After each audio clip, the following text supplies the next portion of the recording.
درس في قصة سيدنا يوسف عليه السلام وما فيها من العبر والحكم، سورة يوسف، تفسير ابن كثير. الحمد لله رب العالمين، والصلاة والسلام على أشرف الأنبياء وسيد المرسلين سيدنا محمد وعلى آله وأصحابه أجمعين. اللهم صل على سيدنا محمد وعلى آل سيدنا محمد كما صليت على إبراهيم وعلى آل إبراهيم في العالمين إنك حميد مجيد. أعوذ بالله من الشيطان الرجيم. بسم الله الرحمن الرحيم. ألف لام را تلك آيات الكتاب المبين. إنا أنزلناه قرآنا عربيا لعلكم تعقلون. نحن نقص عليك أحسن القصص بما أوحينا إليك هذا القرآن وإن كنت من قبله لمن الغافلين. قال المؤلف والمفسر رحمه الله تعالى: أدام النفع بعلومه وعلومكم في الدارين آمين. إلى أن قال: وقد ورد في سبب نزول هذه الآية ما رواه ابن جرير. حدثني نصر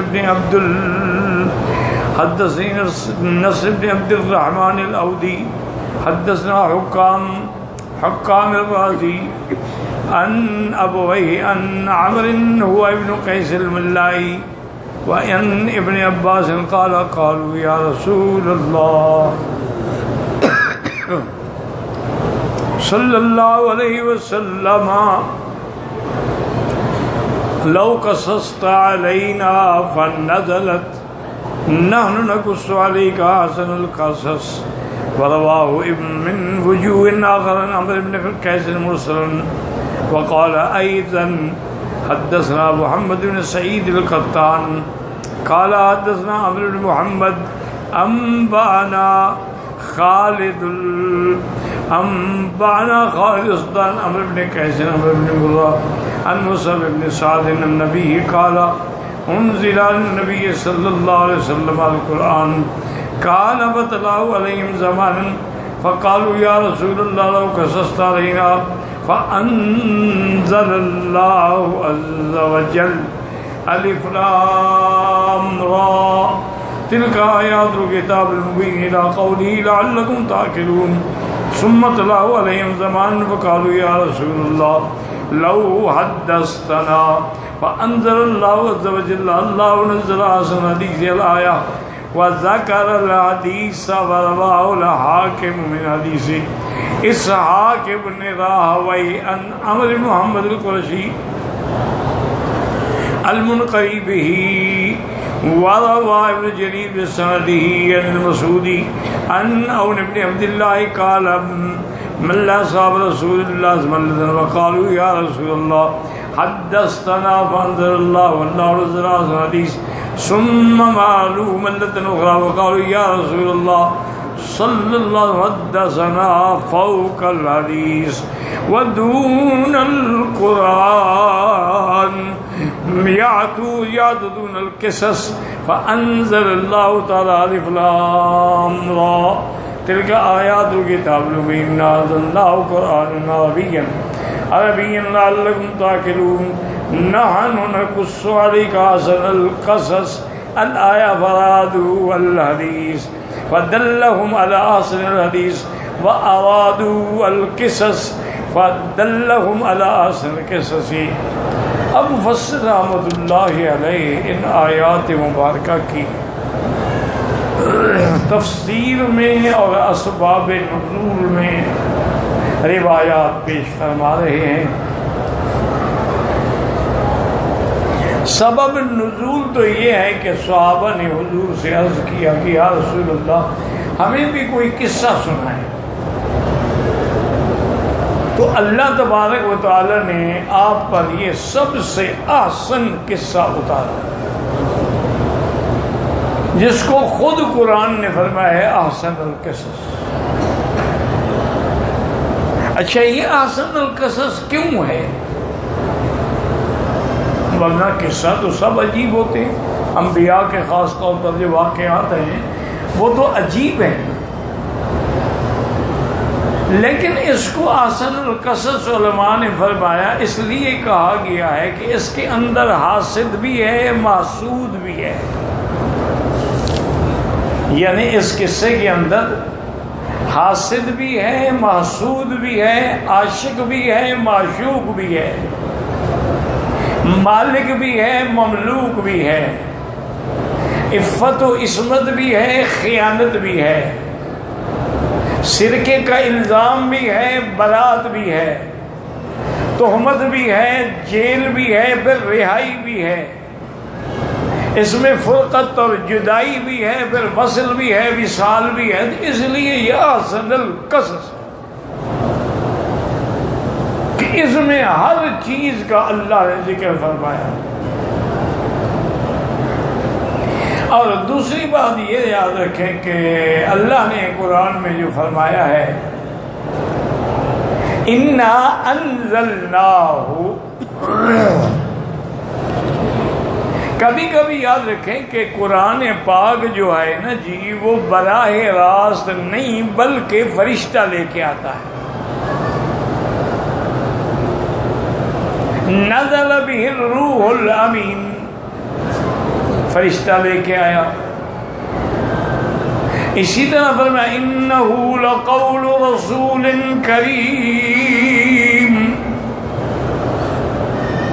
ذی قوت عند ذی العرش مکین متاع ثم امین۔ اور کسی جگہ فرمایا علمہ شدید القوی ذو مرۃ فاستوی۔ اللہ نے قرآن اتارا، فرشتے کے ذریعے اتارا، اور اس بات کی عظمت بڑھ جاتی ہے جہاں اللہ اپنی طرف نسبت کریں کہ انا انزلناہ، تحقیق ہم نے اتارا۔ اور دوسری بات یہ رکھیں کہ جب اللہ تعالی خود فرمائیں کہ میں نے قرآن اتارا ہے تو اس سے میرے مدنی کی رسالت اور نبوت ثابت ہو گئی کہ جس پہ وحی خدا نے اتاری ہے وہ یقیناً نبی ہے۔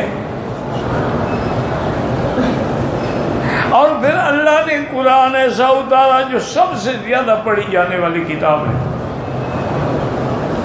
یعنی آپ دیکھیں کہ رمضان المبارک کے مہینے میں کوئی بستی، کوئی گھر، کوئی مسجد الا قلیل کہ جہاں قرآن کا دور نہ ہو رہا ہو۔ ناظریں پڑھنے والے بھی ہیں، یاد پڑھنے والے بھی ہیں، تجوید سے پڑھنے والے بھی ہیں،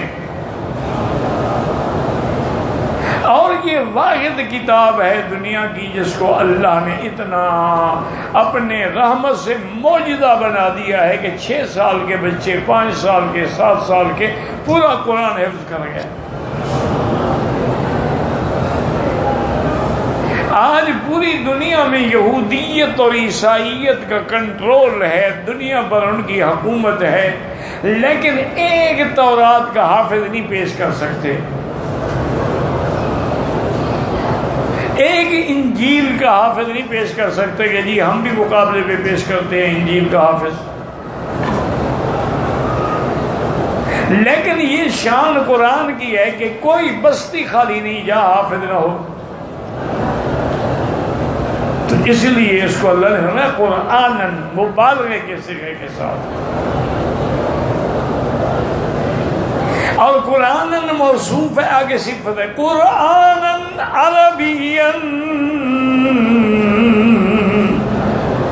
لعلکم تعقلون۔ اللہ نے فرمایا میرے محبوب ہم نے قرآن جو آپ پہ اتارا ہے وہ لغت عربیہ میں ہے،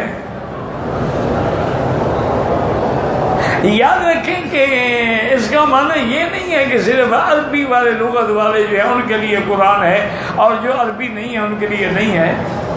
کیوں؟ حضور کی نبوت تو ساری مخلوق کے لیے ہے. لیکن اللہ نے قرآن اتارنا تھا تو لازمی بات ہے نا کسی ایک زبان میں اتارنا تھا نا. تو پوری دنیا میں عربی سے زیادہ جامع، معنی، کامل، مکمل، افصاح، ابلغ اور کوئی لغت نہیں. ساری دنیا میں یعنی آپ دیکھ لیں کوئی دنیا کی زبان عربی کا مقابلہ نہیں کر سکتی.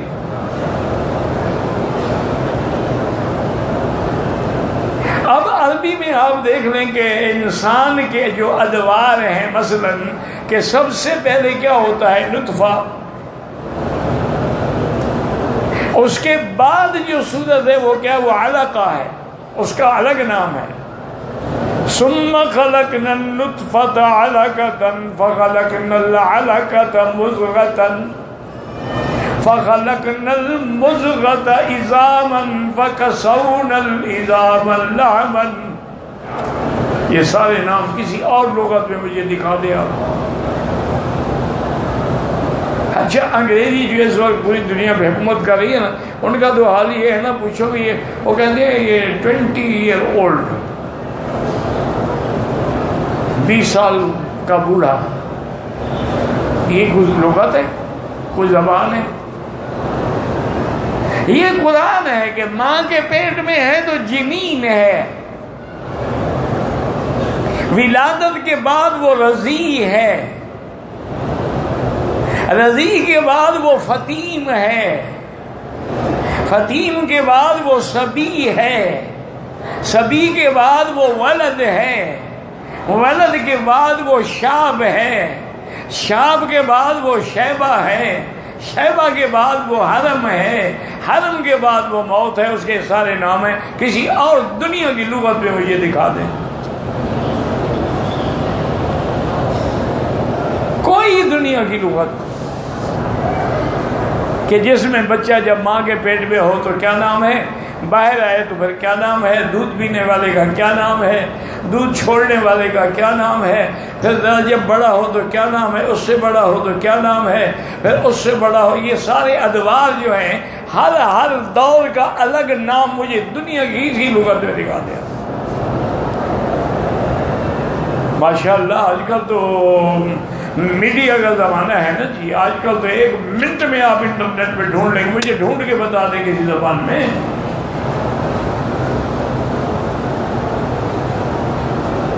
اور پھر یہ لفظ جو ہے عربی کا یہ اتنا بڑا وسیع ہے اور کوئی ایسی زبان نہیں ہے کہ جس کو اگر الٹ کر دو تو معنی نہ بدلے. یہ سیدھا بھی پڑھا جا سکتا ہے، الٹا بھی پڑھا جا سکتا ہے. زاربا پھر اس کو الٹا کریں تو بارازا، زاکارا الٹا کریں راکازا. اور کوئی زبان مجھے الٹا کر کے دکھائیں. ایسے نہیں اللہ نے قرآن عربی میں اتار دیا. عربی زبان کے اندر جو وسعت ہے نا جی، جو بلاغت ہے، پہلے زمانے میں ایسے ایسے شاعر بھی گزرے ہیں جیسے متنبی ہے مثلا، اللہ معاف کرے، وہ اپنے ادب کی بنا پہ، شعر کی بنا پہ اس نے نبوت کا دعویٰ کر دیا کہ میرا کلام بھی ایسے ہے جیسے نبی کا ہوتا ہے، یعنی فصاحت و بلاغت پہ.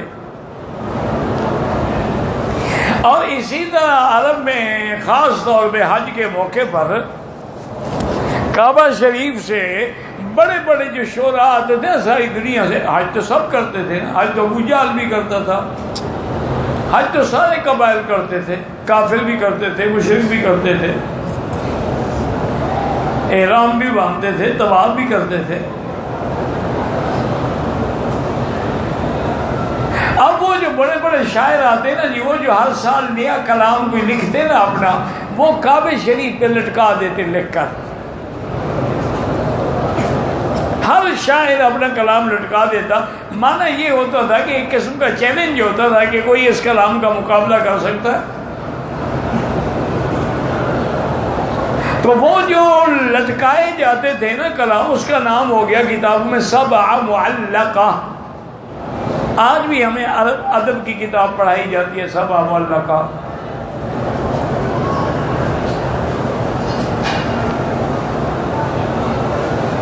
اسی طرح یعنی ایسے شاعر پیدا ہوئے. ایک دن ایک مسلمان کو بھی خیال آ گیا، اس نے کہا یار ہمیں شعر تو آتے نہیں، تو ہم بھی کوئی مقابلہ کریں. اس نے چھوٹی سی سورت لکھی، انا اعطیناک الکوثر فصل لربک وانحر ان شانئک هو الابتر. یہ لکھ کے کعبے پہ لٹکا. اب جو بھی شاعر آئے نا جی، وہ یوں کھڑے ہو کے پڑھے اور سوچ کہ بھائی یہ کس کا کام.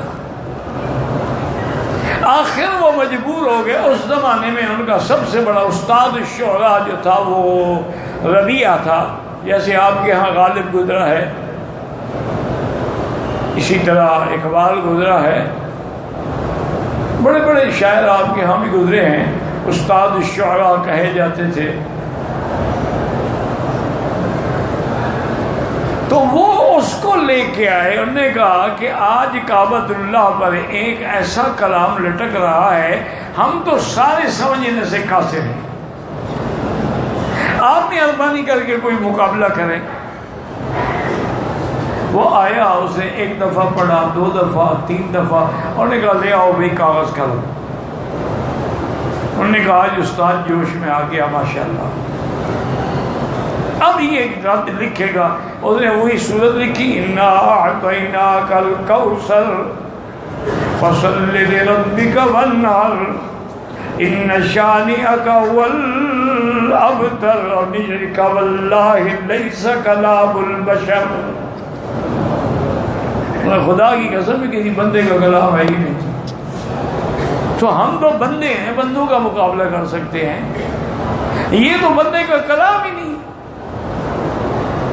تو یہ مقام جو ہے وہ قرآن کو اور لغت عربیہ کو حاصل تھا کہ جس کا کوئی مقابلہ نہ کر سکتا.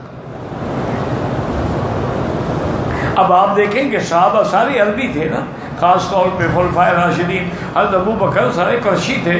تو ایک دن حضور سے کہنے لگے کہ یا رسول اللہ صلی اللہ علیہ وسلم، آپ کبھی کبھی ایسا کلمہ استعمال فرماتے ہیں عربی کا، ہم عرب ہونے کے باوجود بھی نہیں سمجھ سکتے. حالانکہ ہم بھی تو عربی ہیں نا، ہماری تو مادری لغت ہے نا. حضور نے فرمایا کیوں نہ ہو، اسمی محمد وربیت فی بنی سعد، میرا نام محمد ہے اور میں نے بنو سعد حلیمہ سعدیہ کے قبیلے میں زندگی بچپن گزارا ہے، تو میری زبان فصیح نہیں ہوگی تو کس کی زبان فصیح ہوگی. پہلے تو بچوں کو باہر اسی لیے بھیجتے تھے نا، تاکہ ان کی زبان جو ہے، یہ شہری زبان جو ہوتی ہے نا، شہری زبان ہمیشہ خلط ملط ہوتی ہے، کئی زبانیں مل جاتی ہیں نا. ابھی زبان یہاں انہوں نے ایسے بگاڑ دی ہے باہر کے لوگوں نے. اب مثلا ٹویٹا گاڑی کا نام ہے، انہوں نے کہا تویوتا، یہ کوئی نام ہے. لڑکے کو کہتے ہیں ولد، انہوں نے کہا واد. وہی واد کا معنی تو قتل کرنا ہے، واد البنات، وہ واد بن گیا. اچھا اقول لک، اس کو بگاڑا تو کہا اگلک. یہ زبان، یہ شعر کی وجہ ہے. یہ ہوٹل پہ آپ جائیں نا، وہ جو بناتے ہیں نا ایسے انڈے شنڈے، وہ کہتے ہیں شکشوکا. اب شکشوکا کو عربی کا لفظ ہے کٹ کیٹ. انا للہ و انا الیہ راجعون. ایک وجہ کیا ہے کہ شہر میں زبانیں ہمیشہ مخلوط ہو جاتی ہیں. مختلف لوگ آتے ہیں، جیسے آپ کے لوگ جاتے ہیں یورپ میں، ان کی انگریزی سنو تو جناب اش کریں گے، میں سپیک نہ پیا. صدیق انگریزی سے اور میں پنجابی سے. انا للہ. لیکن اللہ نے فرمایا کہ ہم نے قرآن جو اتارا ہے نا میرا مدنی، وہ قرآن عربی ہے. وجہ کیا ہے کہ 3 بر اعظم جو تھے نا، سب سے جدا مکہ تھا. اور یہ بھی پڑھے لکھے دوست جو ہیں نا جی، وہ انٹرنیٹ پہ بیٹھ کے دیکھیں کہ یہ واحد جگہ ہے مکہ جس کا اللہ نے کسی کو پتہ نہیں دیا. یعنی اب پٹرول نکل سکتا ہے، حضور کے زمانے میں نہیں نکل سکتا تھا. اب اگر سونا نکل سکتا ہے، سونے کے پہاڑ ہیں ماشاءاللہ. یہ تو ایسے ڈر رہے ہیں نا کہ سعودی عرب بھوکھائیاں نہیں بھوکے مرتے انشاءاللہ. ان کو اللہ نے وہ دولت دی ہے. ہاں اللہ ناراض ہو جائے تو الگ بات ہے، ورنہ تو ان کے بعد وادی الذہب ہے، ان کے پاس سونے کے پہاڑ ہیں.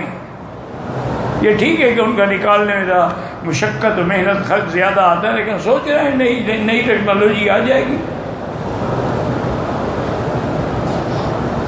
تو اب یہ سب کچھ پہلے بھی ہو سکتا تھا، لیکن اللہ نے فرمایا نہ میرا محبوب، ہم نے اس مقام کو محفوظ رکھا ہے تاکہ کسی دشمن کی دولت پہ پٹرول پہ نظر نہ پڑے. محفوظ رکھا ہے کہ سب سے پہلے میرا مدنی آئے، قرآن اترے جو دنیا پہ پھیل جائے.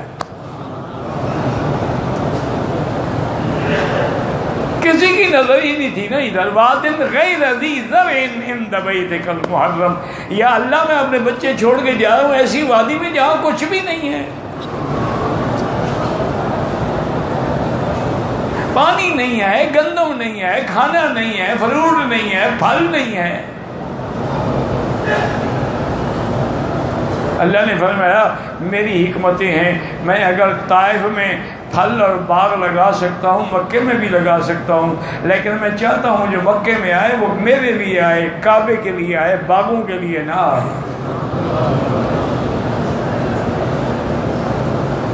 میں اگر چاہتا، اللہ فرماتے ہیں زمزم میٹھا بھی کر سکتا تھا، پھر زمزم کو میٹھے ہونے کی وجہ سے پیتے یا ٹھنڈے ہونے. فرمایا نہ میں نے اس کا ذائقہ ایسا رکھا ہے کسی ذائقہ ملتا ہی نہیں، تاکہ جو زمزم کو پیے زمزم سمجھ کے پیے، عبادت سمجھ کے پیے، شفا سمجھ کے پیے. یہ نہیں کہ یار بڑا میٹھا پانی ہے، او یار بڑا ٹھنڈا پانی ہے،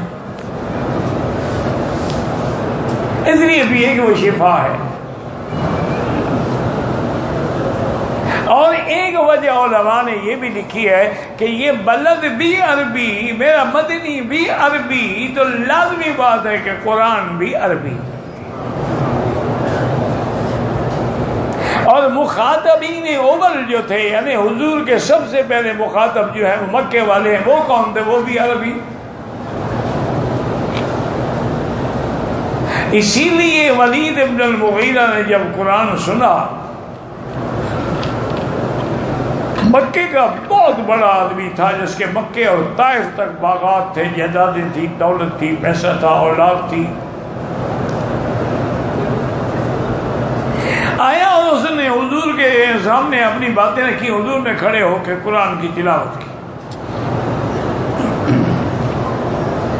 جب حضور نے قرآن پاک کی تلاوت کی اور یہ آیت پڑھی ان عذاب ربک لواقع، میرا محبوب تیرے رب کا عذاب کافروں پہ آنے والا ہے. اور نے کہا بس یا محمد، بس آگے نہ پڑھیں، مجھ سے برداشت نہیں ہو. کانپتا لرزتا ہوا چلا گیا.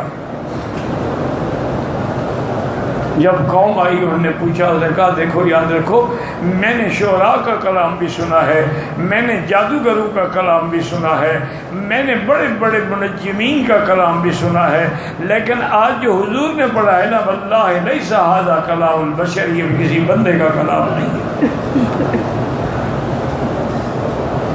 دشمن کو بھی اعتراف تھا. تو اس لیے علماء نے فرمایا کہ اللہ نے اس خطے کو چن لیا کہ یہ خطے کی زبان بھی عربی اور میرا مدنی سرکار بھی عربی، اللہ کا قرآن بھی عربی. اور ایک اور بھی یاد رکھ لو کہ دنیا میں چل رہے ہو نا مختلف زبانیں ہیں، کوئی ہندی ہے، کوئی سندھی ہے، کوئی پشتون ہے، کوئی پختون ہے، کوئی ازبک ہے، کوئی کچھ تاجک ہے، لیکن مرنے کے بعد صرف عربی ہوگی. عربی عالم برزخ سے شروع ہو جائے گی، خود بخود سیکھ جاؤ گے، سکھانے کی ضرورت ہی نہیں ہے. کیونکہ قبر میں جو سوال جواب ہوگا انگریزی میں نہیں ہوگا نا، عربی میں ہوگا نا کہ من ربک، اور وہ جواب بھی عربی میں دے گا نا کہ ربی اللہ. ما دینوں کا تو عربی میں جواب دے گا دینی الاسلام. اچھا اسی طرح یاد رکھیں جنت والوں کی زبان بھی عربی ہوگی. تو یہ عربی زبان میں اتنا بڑا اثر ہے. میں پرانی بات ہے، اب تو مدت ہو گئی نہ سفر نہیں کیا اپنی صحت کی خرابی کی وجہ سے، باہر جانے کے میرا، اور کچھ حالات بھی باہر کے ملکوں کے ایسے ہو گئے کہ بلا وجہ جا کے آدمی ایئرپورٹ پہ کھڑا رہے.